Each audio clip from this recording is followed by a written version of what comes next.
என்னோடய வாழ்க்கையிலே திருப்பி போட்ட அனுபவம் வந்து 1991ஆம் ஆண்டு ராஜீவ்காந்தி படுகொலை பொழுது எனக்கு 8 மணிக்கு செய்தி வந்து டாக்டர் சொக்கலிங்கம் தேவிகா ஹாஸ்பிட்டலுக்கு கூப்பிட்டார். கூப்பிட்டு 10 மணிக்கோ என்னமோ ஃபோன் பண்ணி சொன்னார். அப்போல்லாம் லேண்டில் என்ன எங்கள் ஆஃபீஸில் கூப்பிட்டேன். இப்போ நீங்கள் ஒன்றும் போக வேண்டாங்க, நைட் ஆகிடுது, காலையில் 10 மணிக்கு ஃபோட்டோகிராஃபரை கூட்டிகிட்டு நீங்கள் டைரெக்டாக ஸ்பாட்டுக்கு க்ரைம் சீன் போயிடுங்க அப்படின்னாங்க. சீஃப் ரிப்போர்ட் சொன்னார். அதே மாதிரி 10 மணிக்கு ஆஃபீஸ் கார் வந்தது. காலைல 9:30 மணிக்கு என்னமோ நானும் ஃபோட்டோகிராஃபரை கிளம்பி போனோம். ஸ்ரீபெரும்புதூர்கிட்ட போகும்போது காரை நிறுத்திட்டான்.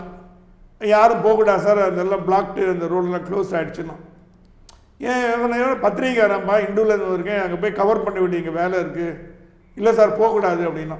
சரி, நானும் ஃபோட்டோகிராஃபி இறங்கி ரோட்டில் இருந்தோம், என்ன பண்ணுறதுன்னு தெரியாமல். அப்போ ஃபோனில் செல்ஃபோன்லாம் கிடையாது.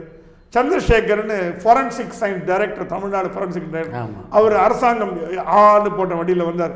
நீங்கள் நான் ரோடு நினைக்கிறீங்க, என்னோட நெருங்கிய நண்பர் சார் விடுமாட்டேன் சார், இதுக்கப்புறம் போகக்கூடாது, ஏறிக்கா காரில் என்ன. நாங்கள் 2 பேரும் அவர் காரில் ஏறிட்டோம். கேமரா மட்டும் மறைச்சி வச்சுக்கோண்டார். கேமரா மறைச்சி வச்சுக்கணும். நேரம் போயிடுச்சு. கிரைம் சீன் போனோன்னே எட்டி பார்த்தாங்க. உள்ளே யார் இவங்கன்னு கேட்டாங்க போலீஸ். அவர் சல்யூட் அடிச்சான். அவர் பார்த்து என்னோடய அசிஸ்டன்ட் உள்ளே விட்டோம். நேராக போயிட்டோம். போன உடனே அந்த கிரைம் சீன் உள்ள நான் அப்போ தான் போகிறேன் அந்த இடத்துக்கு, அந்த ராஜீவ்காந்தி கொலை செய்யப்பட்ட இடத்துக்கு நான் போகிறேன். நான் வந்து கையில் நோட் புக்கும் பேனா வச்சுன்னு, ஏன்னா இந்த காட்டில் நம்ம என்னத்தை செய்தி சேகரிக்க போகிறோம், என்ன பண்ண போகிறோம், எதுக்கு வந்திருக்கோன்னு தெரியல. எல்லாம் பாடியெலாம் எடுத்துகிட்டு போயிட்டாங்க. ராஜீவ்காந்தி பாடி ஹாஸ்பிட்டல், ஜென்ரல் ஹாஸ்பிட்டல் எடுத்துகிட்டு போயிட்டு ஆல்மோஸ்ட் போகிற செய்தி. மீதி பாடியெலாம் வந்து ஸ்ரீபெரும்புதூர் மார்ச்சரிக்கு போயாச்சு.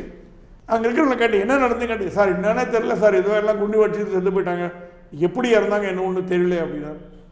சரி வந்துட்டோம், சந்திரசேகரோட வந்துட்டோம். அவர் கூட போன ஒரு 1/2 hour இருந்தேன். அவர் ஒரு இடமா போய் பார்த்தார். நானும் கூட பின்னாடியே போயிட்டே இருந்தேன். ஒரு இடத்துல ஒரு பெல்ட் ஒன்று எடுத்தார். அந்த இவங்கெல்லாம் ஹிப்பில் போடுவாங்களே, அந்த பேக் பெயின் வந்து பீப்புளெலாம், அந்த மாதிரி பெல்ட் எடுத்தார். எடுத்துட்டு அவர் பேசிட்டார். அவர் கூட இருந்த ஜூனியர் அசிஸ்டன்ட் கிட்ட, என்னடா அது நடுவில் மட்டும் காணமாக இருக்குது, தீஞ்சு கிடக்கு, 2 பக்கமும் நல்லா இருக்குது, நடுவில் மட்டும் தீஞ்சிருக்கு, சரி எடுத்து வை அப்படின்னார். இந்த ஃபாரன்சிக் எவிடன்ஸ் அதை எடுத்து பத்திரப்படுத்தி வச்சான். அப்புறம் ஒரு இடமா பார்த்தாரு, சாம்பிள்லாம் கலெக்ட் பண்ணாங்க, எல்லாம் பண்ணாங்க. எனக்கு அப்போ ஒன்றும் புரியல, ஏதோ ஒரு கலெக்ட் பண்ணால் நம்ம கூட வந்திருக்கமேன்னு இருந்தேன்.